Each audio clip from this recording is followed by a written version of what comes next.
Welcome back to Gut Feelings Life Unfiltered. Today's episode was inspired by an event that happened last week for me, and it is very personal, and it is about self-abandonment. Um, and Melissa so kindly pointed out to me, she was like, "Hey, can I point something out to you?" And I was like, sure." And she's like, "You totally abandoned yourself." I'm like, "I definitely did." And then all the feelings, because this is something I've been struggling with for a long time, is self-abandonment, and now I'm becoming very aware of it. And I think I get like disappointed and upset. And I think also this is where like the rage and the anger suppression that I've been dealing with comes from, is this constant self-abandonment. So this older male chiropractor called the office because he wanted to refer patients to our practice and had heard really good things. And it was a very awkward, weird conversation where he was almost like a lot of ego going on, a lot of boasting about himself. And I, of course, went to the people pleasing, and Melissa heard the whole conversation. And Yeah, and meanwhile, I'm like in the corner, like fuming because I can like feel his energy through the phone. I can hear the tone. I can't hear the words, but I can hear his tone. And then I can hear Jen trying to like kind of like remove herself from the situation, but with kindness. And it was like, Mhm. yeah. And he used a lot of words like, "Would you say that you're proficient at this technique or what?" And it was like I had to prove myself to him, which I already have this, unworthy identity that I'm working through. But it felt really icky inside. And then it got to the point where even though our discussion went through and all these patients that said how great our office was, he still wanted me to prove myself by coming and observing me with patients to see if it still would be a good fit for him to send patients to. And I like left my body and totally froze and agreed and scheduled him. And then I was like really upset. I was like really pissed off because it did not feel right in my body to even do that. Or, yeah, but I did it because I was people pleasing and doing what I felt like he wanted me to do. And it was very interesting to kind of realize what was happening in my body and the tightness in my chest and the physical symptoms that you actually get, the increased heart rate and the anxious feeling. But it's like, ugh, why did I do that to myself again? And I am becoming more aware of it. Now I'm going to actually call him back and cancel, which is like a whole nother thing of like the fear of doing that, of like disappointing him. But these are all things that I'm working through. Well, and like there's because my kind of like observation with it was of anger towards this person, but these people are going to pop up in our lives. Like clearly this man has a very large ego. He thinks very entitled, he's probably been told, he's never been told no enough in his life. He is an entitled human being. He thinks he can call another doctor. And there was so much condescending Mhm. words and language that he was using. Yeah. And then like he wanted something from her, but yet he was only or he wanted something to give her, but he was only taking from her. Like that dynamic is very triggering for me because I'm like, you're calling her, asking all this, accusing her of not being proficient enough. And then, it was like the craziest conversation Yeah. but common, right? Like, especially Yeah, men. because this is not the first time this has even happened. I've No. had multiple older male chiropractors almost like wanting to teach me, but it's like they call my practice, but like kind of like the way they go about it, it's like I know better than you. It's a very But yet he wanted something, kind of something from, like he said he was going to refer patients to you, but like Mhm. we know that's bullshit. And like it was so frustrating. Like when somebody wants respect but is so rude and doesn't give you the respect. Yeah. So that kind of a person is triggering, yes. But it's like, how do we respond to that person? And your nervous system overrode everything this is just kind of proves that like like doing the work is so super, super important, and you are doing the work. Every now and then we have a moment where you lost control. Oh, yeah. Like that autonomic nervous system just like took in, and I could like see it. And then when you got off the phone, it was just like rage and anger, rage and anger. Because it starts with freezing and then appeasing, which are nervous system states. And then, yes, it's the rage and anger. And the rage and anger was like more at myself for doing that again. So, yeah. But then so in that process, because I saw you give in to him, give, and then be mad at yourself. But really it was because you weren't available to yourself to kind of like, I'm like having a hard time with words today, but just like you abandoned yourself to give to him. That made you angry, and that made the rage. And then then there was so much, like, I felt like you had shame. Like you were like, why didn't I? But meanwhile, this fucking asshole was the asshole, right? Like he should have like, he should go home and hate himself, right? Oh my God. But anyways, like it was interesting seeing that process. It was learning experience for me because I do that. Yeah. And I think seeing you do that, I was like, that explains why I get so angry and rageful when I feel like I wasn't heard, respected, when there was injustice. Yeah. That's like, injustice is like my biggest trigger. 100%. Because I feel like too, like I want to stand up for like, every other woman out there. I'm like, this isn't right. They need to be, but then like, I'm not doing that for myself. And I think that's why like I need to do that for myself first. Like, it's just very interesting how even when something like this comes up, we're given the opportunity to look at it and choose different. And I did learn I will not respond to anything right away. My dad is so good at this where he's like, I need to think about it. Like, I'm going to think about it and I'll get back to you. And I always feel like, I need to appease these other people and I need to give them an answer right now. And so I get into this rushed state and I'm like, yes, I could just say yes, like right away.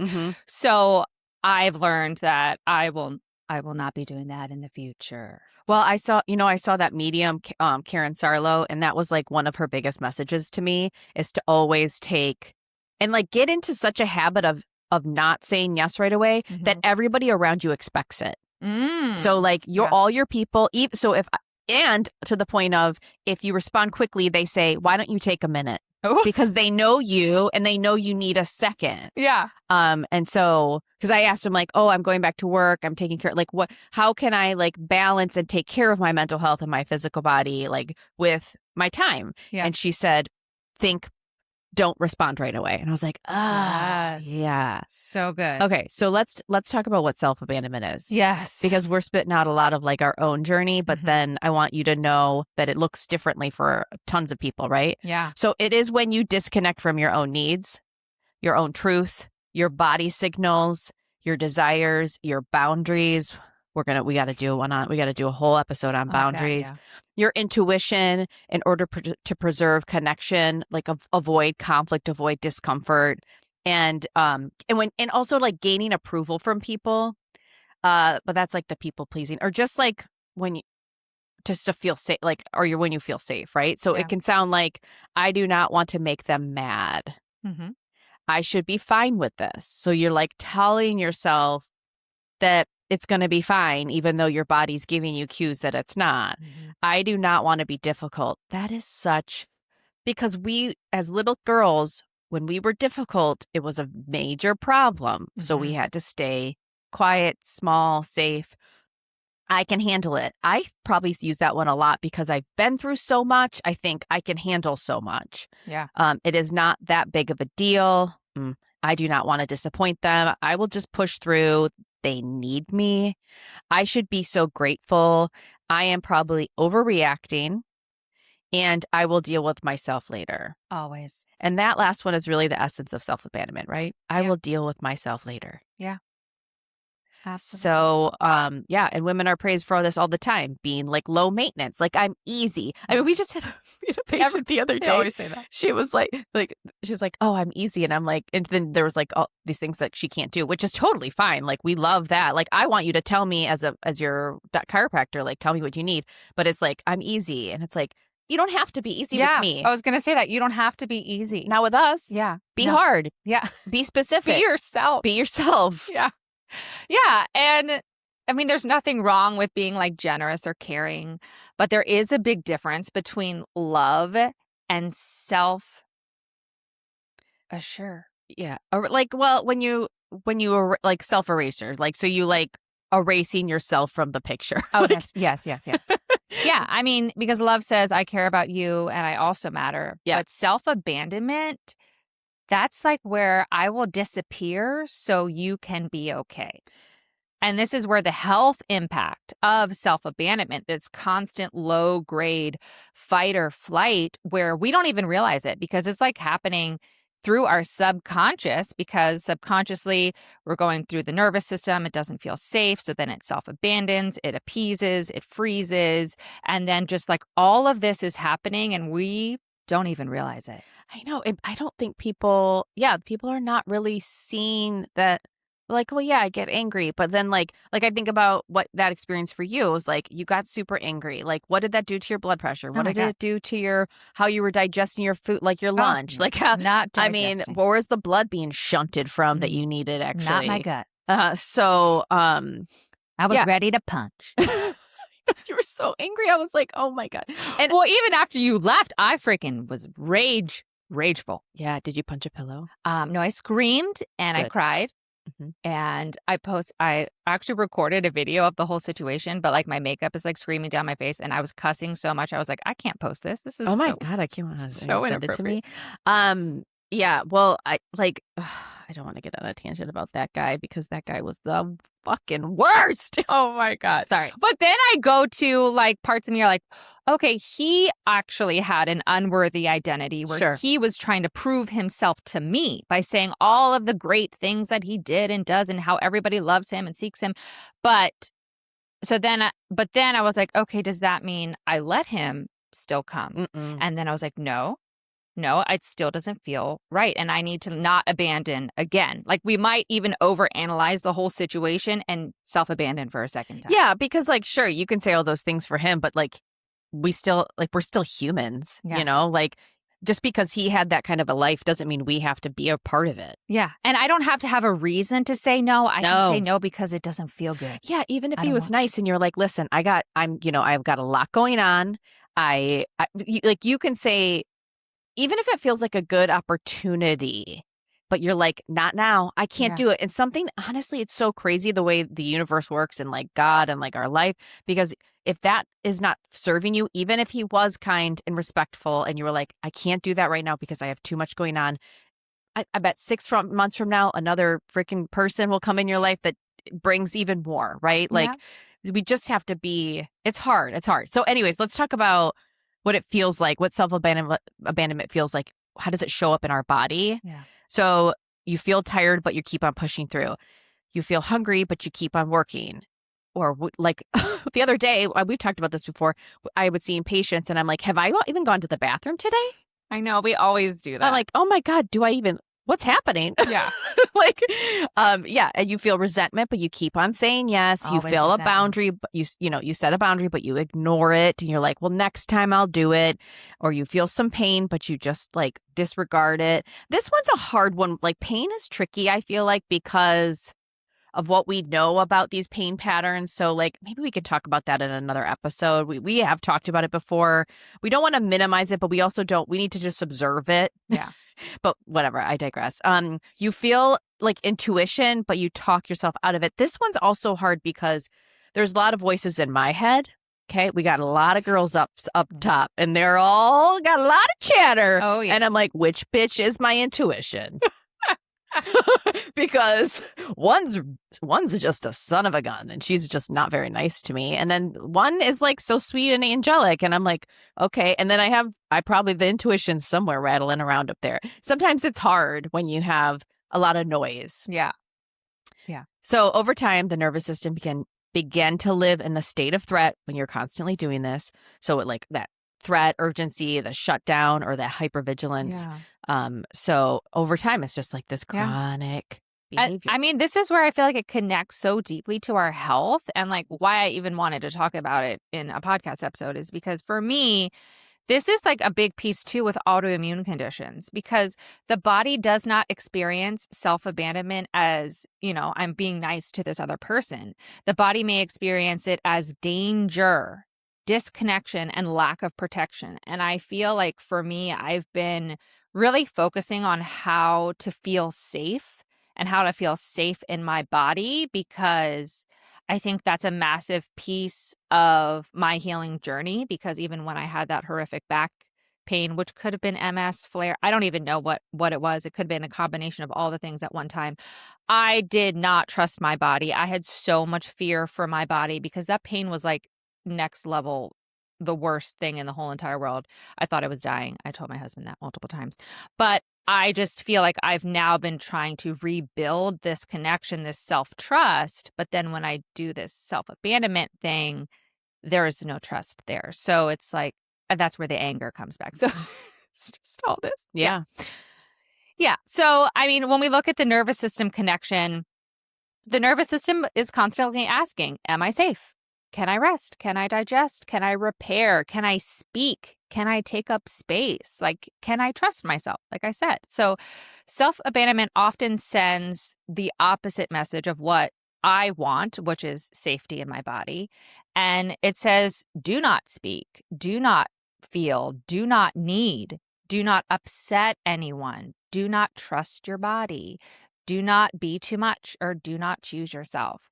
And when the nervous system receives that message repeatedly, it might respond with fight, flight, freeze, or fawn. And for me, my go-tos are freeze and fawn. And for a lot of women, self-abandonment lives in that fawn response. Fawning is when you try to stay safe by people-pleasing, fixing, agreeing, smoothing things over-explaining, a lot of us do that, and managing everybody else's emotional state. Yeah. I feel like the key word, this word that keeps coming up for me, is integrity. Because when you like live in your authentic space and you have your own integrity, you move through life a lot. I don't know, easier is not the word. It flows, right? So like your ego is not as involved. It's interesting because that phone call with that doctor, you could have tried to prove to him how great you are, which is interesting, right? Like, I never do that. No, but like there's so many ways that you could have gone about it. But like, acting in your integrity, like I guess what it could have looked like if you acted and you didn't freeze would be maybe listening and saying, no, thank you, I'm not interested, and giving him no more energy. Because like, I kind of want to use an example of like what it would look like to live in your space. Like how, if you could replay it now, let's ask you that. Oh, I've replayed it multiple times over the weekend. Well, yes, but like now, okay, without the anger, with just you and your pure soul, how would you respond to him now?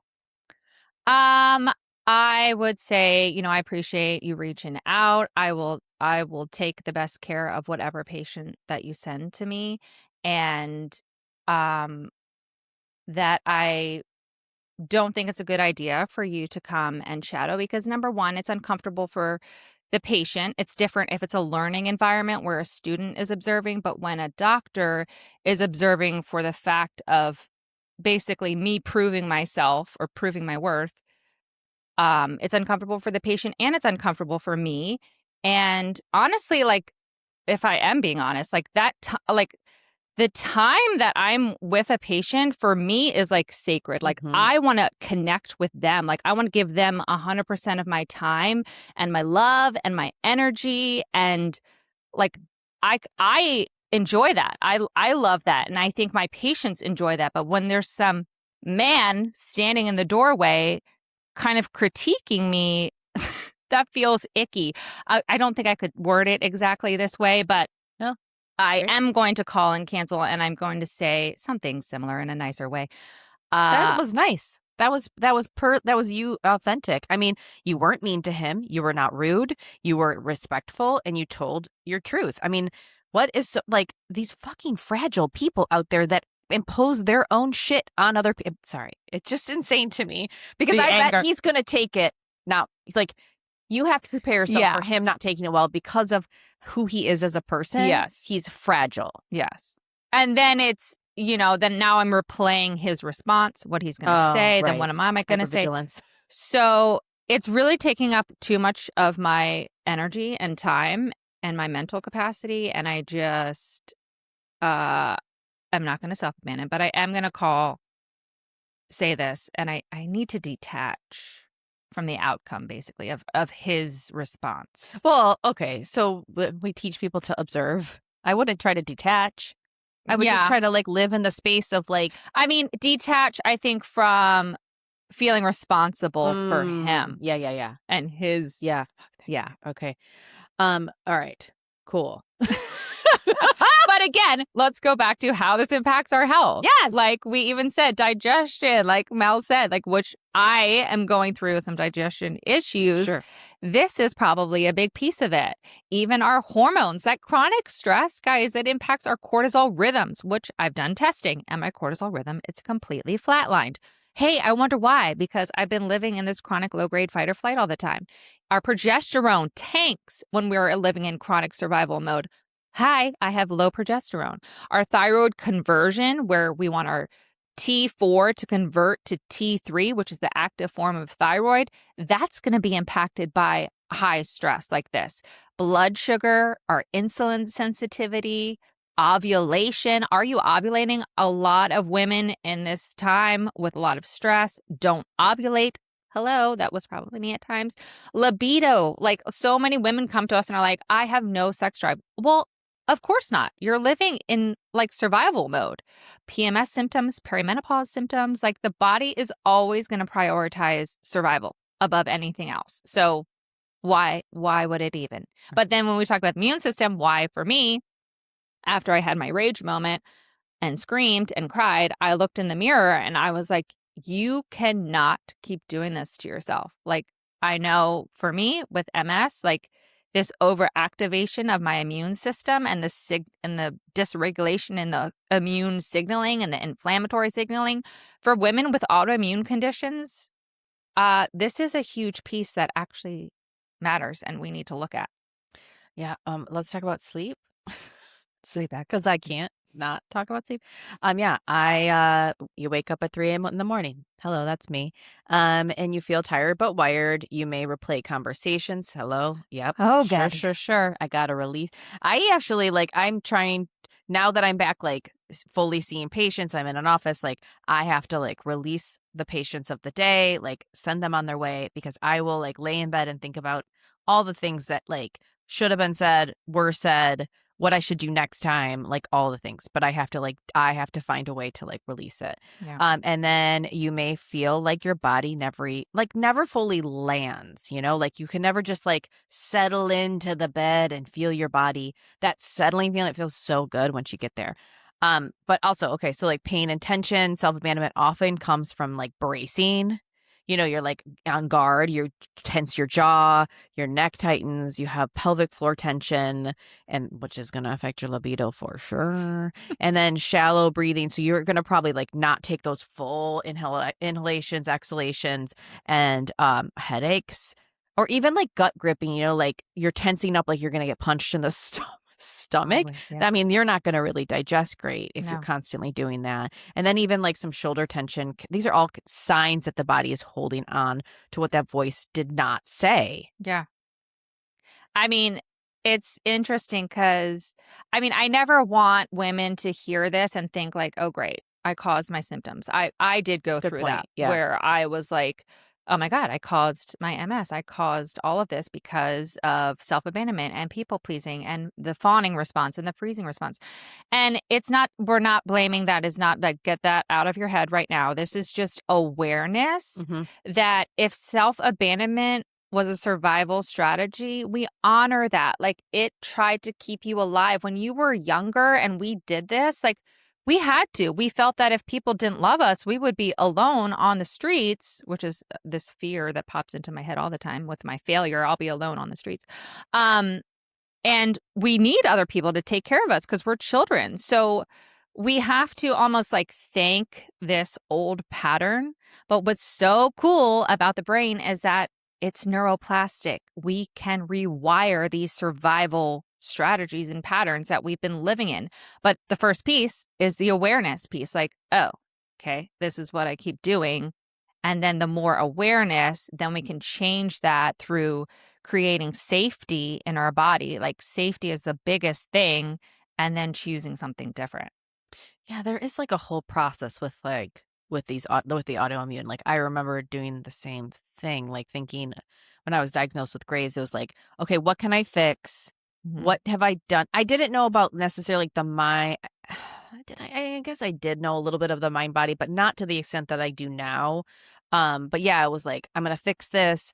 I caused this. I'm gonna undo it. And then Yeah, I was like, okay. And the more I learned, it is just a process. it I is. think that people like they want to flip a switch and be like so self-aware. And like I know I want to do that where I'm like answer every phone call with like the best, Yeah.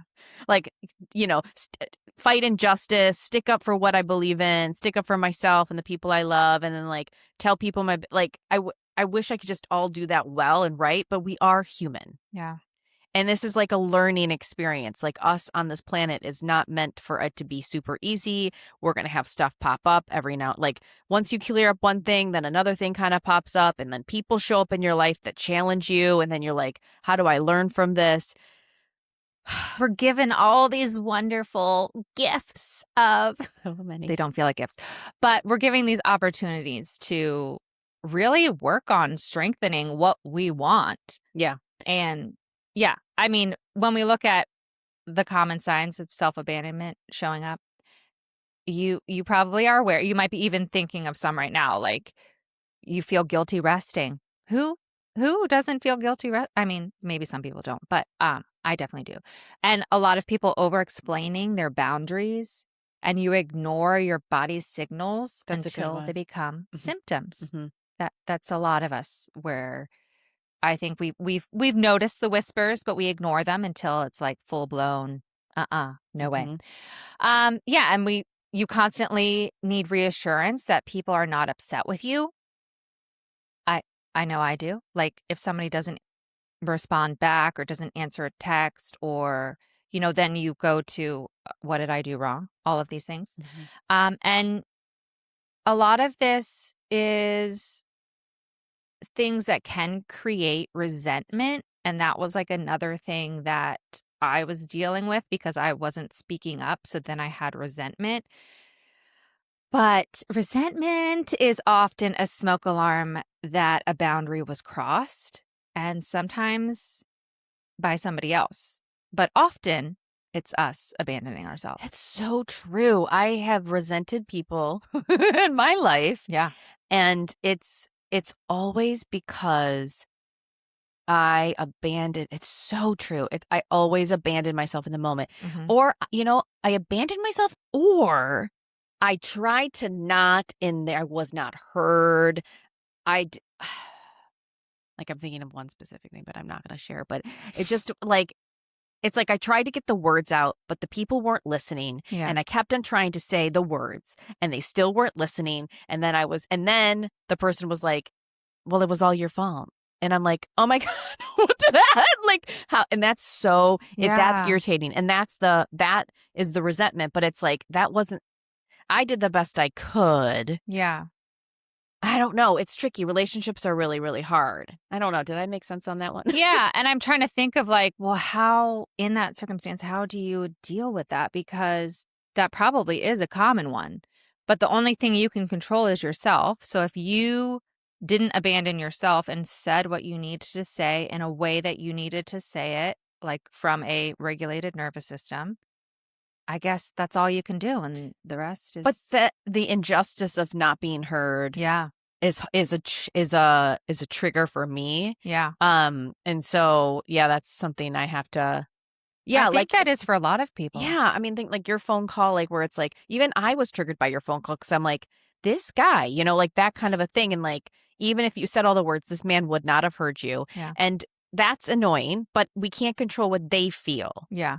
The other people feel. We only control how we feel. Yeah. Okay, so let's talk about like reframe this whole thing, because your symptoms may be just like more invitations. Yeah. And they're not necessarily like the enemy of it, right? So what if the anxiety, and what if like with the anxiety is saying like you're not self-abandoning yourself anymore?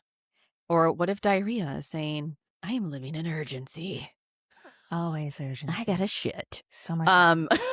So much urgency. But that's true, right? It is. What if exhaustion is saying, I cannot keep performing like this, okay?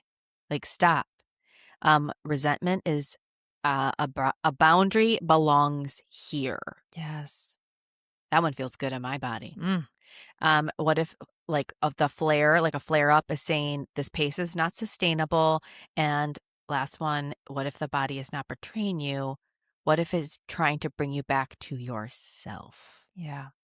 So this is just different ways to look at symptoms, not as like punishments, not like what am I doing to myself? What have I done? But as like more communication, which we've been kind of saying, well, we have been saying in many episodes. Yeah.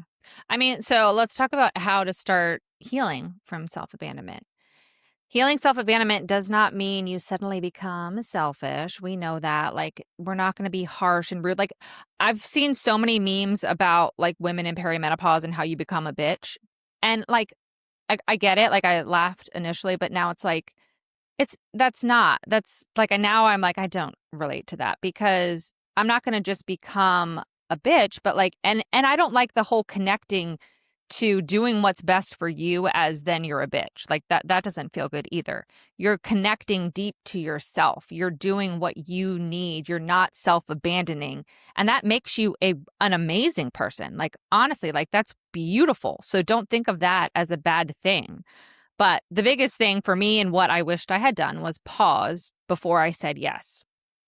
Because when you automatically agree, that's probably not going to be at your best interest. So think about saying, like, let me check and get back to you. Like, I need to think about that. I'm not sure yet. Like, you don't have to have an answer right away, or I'll let you know. Like, that creates this space for your actual truth to become what you feel like you need deep inside. Like, we just need some space. Well, okay, I just want to go back to like the bitch comment. Sorry.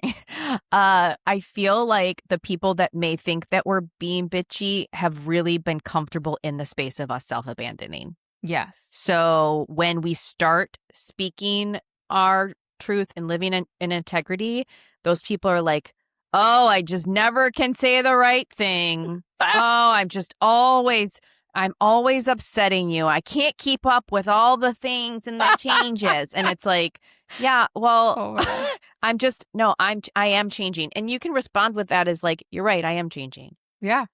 I like that. It's happening. Okay, sorry. I just had to like talk about the bitch comment. I like that. Anyways, okay, so ask your body what it knows. Like, before making a decision, and I think this is where we almost have to have the pause. So we have to say, I'll get back to you, in order to then do this next step of, asking your body what it needs. Like, does this feel expansive or contractive? Like, we need that space away from the person to make a better informed decision for ourselves without self-abandoning.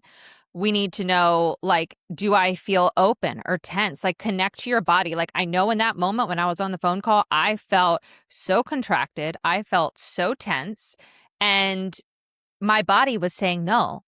So for me, I overrode that because I was in my fear survival state by saying yes. But if I had given myself the space, I could have connected to how my body was feeling. And then the decision is, of course, no, like, duh.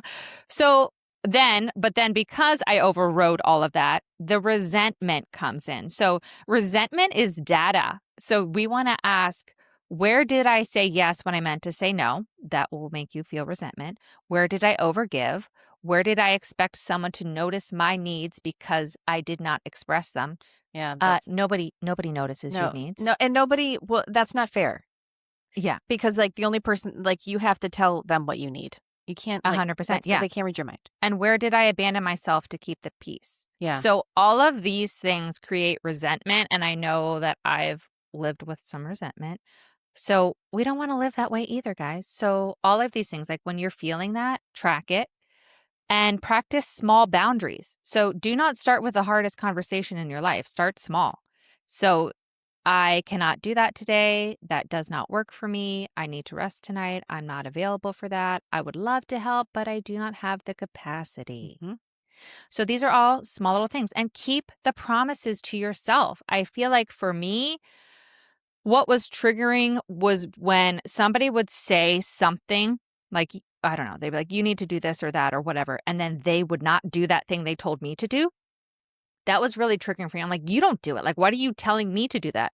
But I realized I was doing that to myself. I was saying I wanted one thing, and then I was doing a completely different thing. And that was creating this, I don't know, was it resentment for myself? But it was like not good in my nervous system. Definitely some fight or flight happening because self-abandonment and the resentment and not doing what I say I'm going to do, all of this is just a part of the picture. So we do need to expect discomfort.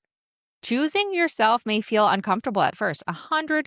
That doesn't mean that it's wrong. And it may mean your nervous system is learning a new pattern, which we need to push these new ways of being that we're saying that we want. And it's going to feel uncomfortable, and expect it to feel uncomfortable. And it's not going to feel like rainbows and butterflies because we're pushing the edges of the nervous system. But if you've spent years equating self-abandonment with safety, self-honoring may initially feel very threatening. So go slowly and build that capacity. And threatening to the people around Yeah. too, that have allowed, not allowed it to happen, but like have gained stuff from you doing this, right? Yeah.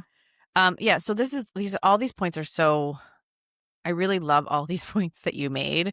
Sometimes people think healing should just feel like peaceful all the way, right? Like all the time. No. But yeah, changing these patterns is it's a weird experience, and you might lose people along the way. Yeah. You might lose friendships or family members, and you might think like, well, I should really try harder to make it work.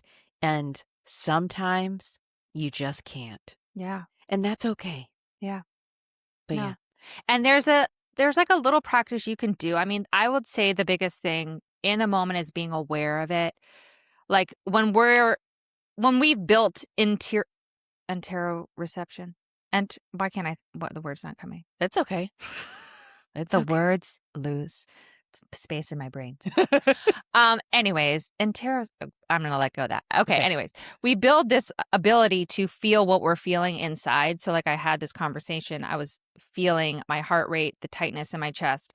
When we feel that in the moment, to build that capacity to not self-abandonment, like just check in, like what did I need that I ignored? And what is one small way I can come back to myself now? Like now that the conversation's over, how can I come back to myself?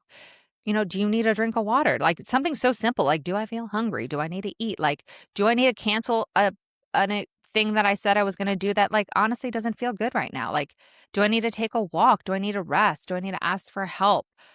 Do I need to cry? I mean, that's what I did. I cried and I screamed. I needed to do both of those. And once we build that capacity to do what our body says it needs you to do, we're working on building that self-trust again, which is so important. Like this is like where bless you. This is where healing begins. Like it's not like one dramatic life overhaul. It's like these small little micro things over time. We're building that self-trust. We're building safety in our nervous system and checking in and learning like, what's my body saying it needs? Yeah. So self-abandonment is not just an emotional pattern. It is a nervous system pattern. It is a health pattern. It is a body pattern. I feel like for years I thought all these things are separate. Nope, they go together. They do. And if you recognize yourself in this episode, Nothing's wrong with you. If anything, I bet you feel like you just got a warm hug because Yeah. that's what I feel like. So Yeah. yeah, you've adapted, you learn how to stay safe in this environment, you learn how to be accepted by people. These are all like survival mechanisms. You learn how to keep the peace in your family and friends and your group and your work, whatever. You learn how to be needed. I mean, as a woman on this planet, like being needed, it's just like this Mhm. innate thing that we love. And now your body may be asking for something totally different. Yeah. Things are coming up. Symptoms are peeking their head up. We're in perimenopause and you don't have the hormones to hide from anymore. So it may be asking you to stop overriding, to stop performing, masking. Dr. Jen and I talk about masking a lot. I can see a mask from a mile away. To stop outsourcing your worth, to stop making everyone else's comfort more important than your own truth. Yeah. I mean, I feel like this is where the deeper healing is, and this is why we both have gravitated to this kind of like whatever, I don't even know what to call this type of healing, because it's not just taking supplements. We know, like, we have a ton of supplements. Like, that's not fixing our problem. It's not just doing another protocol. It's not just fixing the symptom. Like, we're learning to live in a way where our body actually feels like you are on its side. And like some people are like, oh, that's ridiculous. Like, I just want, give me a supplement. But this, for me, is what I feel like my body has been telling me for a long time, until it literally stopped me and I had to listen. And then like my smart little girl up in my brain here, she knew that this was the path that I needed to start addressing, with some of this nervous system survival strategies that I've been doing in self-abandonment, because it does not feel safe. And in a previous episode, your body can't heal in survival mode. My body wasn't healing in survival mode. So this has to be something that we look at. Yes. So healing is not about something we add to the whole mix. It's something about like, when do we stop abandoning ourselves? Yeah. So let's try just observing and observing our cues. Like for you in that phone call, observing the fact that you were in fight or flight. Yeah. And then, okay, I was in fight or flight. Cool. Like how can I heal how can I heal from that? How can I give myself a hug in that? Yeah. How do I come back to myself? Absolutely. Thank you. Yeah. That's where we start, guys. Small little baby steps. Yeah. Yes. Have a good one. I hope you guys like this episode. I hope you share it. I hope you see the connection in your life and how it could be impacting some of your symptoms. And this is what we love. We love it. Can't stop talking about it. All All right. right. Bye, everybody. Bye.